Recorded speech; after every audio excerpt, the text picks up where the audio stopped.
नमस्कार, मैं हूं अंकुर और आप देख रहे हैं सत्य हिंदी का न्यूज बुलेटिन। एक नजर अब तक की सुर्खियों पर। 22 अप्रैल को जम्मू कश्मीर के पहलगाम में हुए आतंकवादी हमले के बाद भारत ने पाकिस्तान के खिलाफ एक और बड़ा कदम उठाने की तैयारी कर ली है। सरकार दो प्रमुख आर्थिक रणनीतियों पर विचार कर रही है, जिनका उद्देश्य पाकिस्तान को मिलने वाले आतंकवाद समर्थक वित्त पोषण को रोकना है। सरकारी सूत्रों के अनुसार Bharat financial action task force यानी FATF की ग्रे लिस्ट में पाकिस्तान को दोबारा शामिल कराने के लिए अंतर्राष्ट्रीय समर्थन जुटाने की योजना बना रहा है। पाकिस्तान जून 2018 से अक्टूबर 2022 तक ग्रे लिस्ट में था। इस सूची में होने से पाकिस्तान को विदेशी निवेश और वित्तीय सहायता में काफी नुकसान हुआ था। FATF की ग्रे लिस्ट में शामिल होने का मतलब होता है कि उस देश की वित्तीय गतिविधियों पर कड़ी निगरानी रखी जाती है और विदेशी निवेशक अतिरिक्त सतर्कता बरतते हैं। दूसरी रणनीति के तहत भारत अंतर्राष्ट्रीय मुद्रा कोष यानी IMF की ओर से पाकिस्तान को जुलाई 2024 में दी गई $7 अरब की सहायता राशि के खिलाफ आपत्ति दर्ज कराने की योजना बना रहा है। भारत का आरोप है कि पाकिस्तान इस धन का उपयोग आतंकवादी गतिविधियों के लिए कर रहा है। इससे साफ है कि भारत पाकिस्तान पर आर्थिक एयर स्ट्राइक कर रहा है। इस हथियार से हमला करना और अंतर्राष्ट्रीय स्तर पर यह करना पाकिस्तान को तोड़ने जैसा हो सकता है। पाकिस्तान के खैबर पख्तूनख्वा प्रांत का एक वीडियो सोशल मीडिया पर आने के बाद से ही वायरल हो रहा है। वीडियो में पुलिस और पाकिस्तानी सेना के बीच वाक युद्ध को दिखाया गया है, बहस हो रही है। वीडियो में एक पश्तून पुलिस अधिकारी सेना के काफिले को पुलिस स्टेशन में घुसने से रोकता हुआ दिखाई दे रहा है। इतना ही नहीं, पुलिस अधिकारियों ने सैनिक कर्मियों पर हथियार तान दिया। इस घटना को पाकिस्तान की सुरक्षा एजेंसियों के बीच टकराव के रूप में देखा जा रहा है। वीडियो में साफ तौर पर सुना जा सकता है कि एक पुलिसकर्मी कह रहा है कि दिमाग खराब है आपका, उधर कश्मीर जाओ ना, इधर क्या कर रहे हो? आपका जनरल भी आ जाए फिर भी कुछ नहीं कर सकते हो। जनरल को भी हम जूते की नोक पर रखते हैं। ये आंतरिक कलह ऐसे समय में हो रही है जब पहलगाम में हुए आतंकी हमले के बाद पाकिस्तान पहले से ही अलग अलग देशों के दबाव में है। विवादित बयानों के लिए मशहूर बीजेपी सांसद निशिकांत दुबे ने अब और एक और दावा किया है। उन्होंने कहा है कि पाकिस्तान में खून के प्यासे हाफिज सईद व दाऊद इब्राहिम को फिलहाल सेना ने बलूची व भारत से गए मुजाहिरों को ठिकाने लगाने का आदेश दिया है। उन्होंने दावा किया है कि पिछले 15 दिनों में लगभग 10,000 लोग मारे गए या गायब हो गए पाकिस्तान टुकड़ों में। बीजेपी नेता निशिकांत दुबे ने एक हानिया नाम के ट्विटर यूजर के ट्वीट पर लिखा है कि पाकिस्तान की फिल्म अभिनेत्री हानिया भी ये मानती हैं कि कश्मीर के पहलगाम में निहत्थे हिंदुओं का निर्मम हत्या पाकिस्तान के सेना प्रमुख असीम मुनीर ने करवाया। इसके समर्थन में शरीफ परिवार, भुट्टो परिवार, इमरान खान सभी एक हैं। लेकिन हमारे यहाँ कांग्रेस पार्टी के कुछ नेता, समाजवादी पार्टी के अखिलेश यादव जी के साथ विपक्ष अभी भी प्रधानमंत्री जी से हिस्सा मांग रहा है। लानत है, ये अकाउंट भी हानिया के ही ID से चलता है। बेसब्र नहीं होइए। हालांकि निशिकांत दुबे के इस दावे को फैक्ट चेकर मोहम्मद जुबैर ने एक्सपोज कर दिया। उन्होंने दिखा दिया कि ये अकाउंट पाकिस्तानी एक्ट्रेस हानिया नहीं बल्कि हानिया आमिर के नाम से अकाउंट शिवम यादव द्वारा चलाया जा रहा है, जिसके बाद लोग निशिकांत दुबे की चुटकी भी ले रहे हैं। पश्चिम बंगाल में फिर से सांप्रदायिक तनाव फैलाने की कोशिश की गई है। यहाँ उत्तर 24 परगना जिले में रेलवे स्टेशन के पास शौचालय की दीवार पर पाकिस्तान के झंडे का फोटो चिपकाने के साथ हिंदुस्तान मुर्दाबाद लिखकर सांप्रदायिक तनाव पैदा करने की साजिश रची गई। हालांकि मामले में दोनों आरोपियों को गिरफ्तार कर मामला बढ़ने नहीं दिया गया। पश्चिम बंगाल पुलिस ने इस मामले में 2 आरोपियों चंदन मालाकार और प्रोगिजीत मंडल को गिरफ्तार किया है। पुलिस के मुताबिक आरोपी राजनीतिक पार्टी के सक्रिय मेंबर हैं और सनातनी एकता मंच नाम के संगठन से जुड़े बताए गए हैं। इन्हें बुधवार रात बोनगांव इलाके से गिरफ्तार किया गया। पहलगाम में हुए आतंकी हमले में भारतीय नौसेना के लेफ्टिनेंट विनय नरवाल की भी मौत हो गई थी। बाद में उनकी पत्नी ने मुस्लिमों के खिलाफ और कश्मीरियों के खिलाफ नफरत न फैलाने की बात कही थी, जिसके बाद उनके खिलाफ सांप्रदायिक कट्टरपंथी उतर आए हैं। पत्रकार रोहिणी सिंह ने एक ट्वीट को रीट्वीट किया है जिसमें कहा गया है कि बेशर्म सांप्रदायिक कट्टरपंथी अब एक महिला को गाली दे रहे हैं जिसने अपने सैनिक पति को आतंकी हमले में खो दिया है, क्योंकि वो कश्मीरियों और मुसलमानों के खिलाफ नफरत न फैलाने की अपील कर रही हैं। यही लोग पहलगाम हमले के बाद नफरत फैलाने के लिए उनकी शोकग्रस्त तस्वीर का दुरुपयोग कर रहे थे। घृणित हैं ये। पहलगाम में हुए आतंकी हमले में भारतीय नौसेना के लेफ्टिनेंट विनय नरवाल की भी मौत हो गई थी। करनाल में ब्लड डोनेशन करने पहुंची लेफ्टिनेंट विनय नरवाल की पत्नी हिमांशी नरवाल ने NI से बातचीत करते हुए कहा कि हम नहीं चाहते हैं कि लोग मुसलमानों या कश्मीरियों के खिलाफ जाएं। हम शांति चाहते हैं और केवल शांति। बेशक हम न्याय चाहते हैं। जिन्होंने गलत किया है उन्हें सजा मिलनी चाहिए। इस मौके पर पत्रकारों के एक सवाल के जवाब में उन्होंने कहा कि वो भी देश की सेवा का रास्ता चुनेंगे। समाचार एजेंसी रॉयटर्स ने गुरुवार शाम को कंपनी के एक पत्र का हवाला देते हुए कहा कि पाकिस्तान द्वारा भारतीय एयरलाइनों के लिए अपना हवाई क्षेत्र बंद करने के बाद एयर इंडिया को $600 मिलियन तक का अतिरिक्त खर्च वहन करना पड़ सकता है।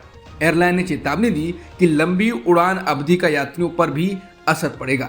नतीजतन एयर इंडिया को प्रतिबंध के प्रत्येक वर्ष के लिए $591 मिलियन से अधिक का नुकसान होने की उम्मीद जताई जा रही है। पाकिस्तानी सेना ने लगातार 8वें दिन एलओसी पर गोलीबारी की है, जिसका भारतीय सैनिकों ने भी उचित जवाब दिया है। भारतीय सेना ने एक्स पर एक पोस्ट में कहा कि रात के दौरान पाकिस्तानी सेना ने जम्मू और कश्मीर के कुपवाड़ा, बारामूला, पुंछ, नौशेरा और अखनूर क्षेत्रों के सामने नियंत्रण रेखा के पार से बिना उकसावे के छोटे हथियारों से गोलीबारी की। भारतीय सेना के जवानों ने संयमित और आनुपातिक तरीके से जवाब दिया है। चीन लगातार पाकिस्तान के साथ खुलकर दे रहा है। अब चीन ने साफ कह दिया है कि चीन हमेशा पाकिस्तान का समर्थन करेगा। पाकिस्तान की राजधानी इस्लामाबाद में पाकिस्तानी प्रधानमंत्री शहबाज शरीफ से चीनी राजदूत जियांग जेडोंग ने मुलाकात की। इस बैठक में चीनी राजदूत ने कहा कि दक्षिण एशिया में शांति और स्थिरता के लिए चीन हमेशा पाकिस्तान का समर्थन करेगा। पाकिस्तान को लगातार समर्थन देने के लिए शहबाज शरीफ ने चीन को धन्यवाद भी दिया। उन्होंने कहा कि पाकिस्तान हमेशा आतंकवाद के खिलाफ है और इस युद्ध में काफी कुछ खोया है।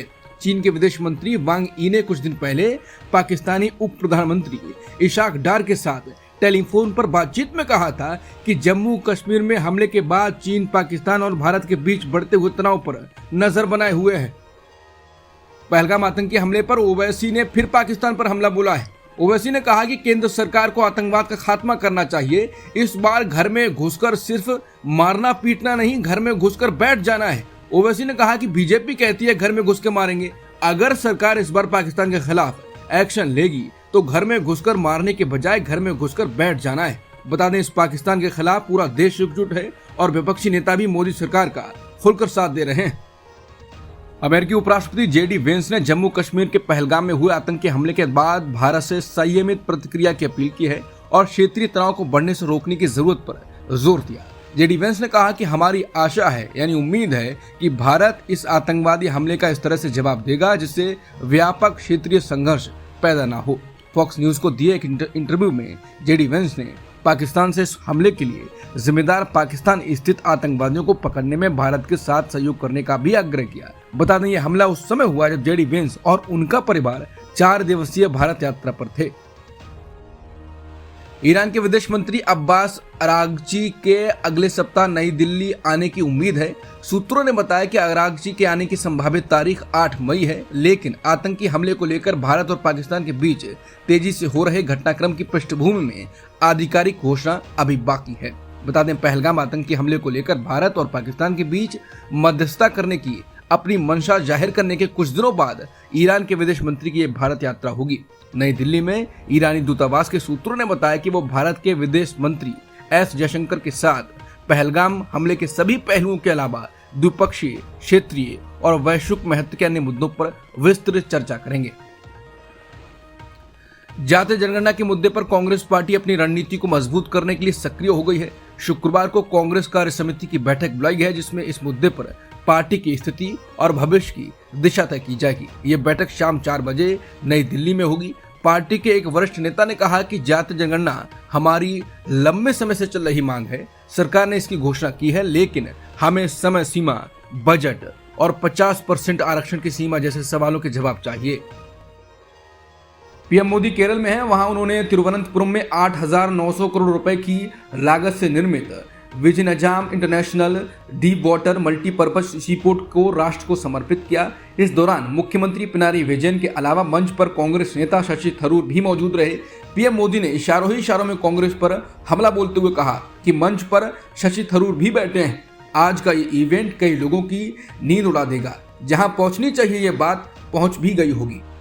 दिल्ली एनसीआर में मौसम काफी खराब हो गया है। पहले तेज हवाएं और आंधी चली और फिर काफी देर तक मूसलाधार बारिश ने सड़कों का हाल खराब कर दिया।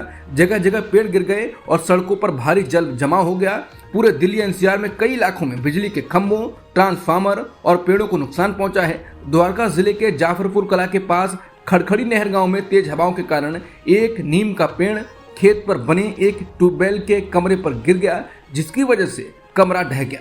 कमरे के मलबे के नीचे 26 वर्षीय ज्योति और उनके 3 बच्चों की दबकर मौत हो गई। अमेरिकी राष्ट्रपति ट्रंप ने बड़ा ऐलान किया है कि ईरानी तेल या पेट्रोकेमिकल उत्पादों की सभी खरीद तुरंत बंद होनी चाहिए। कोई भी देश या व्यक्ति जो ईरान से किसी भी मात्रा में तेल या पेट्रोकेमिकल खरीदता है, उस पर तुरंत ही प्रतिबंध लग जाएंगे। उन्हें किसी भी तरह से अमेरिका के साथ व्यापार करने की अनुमति नहीं दी जाएगी। अब तक की खबरों में इतना ही। बाकी खबरों के लिए बने रहिए सत्यहिंदी.com के साथ।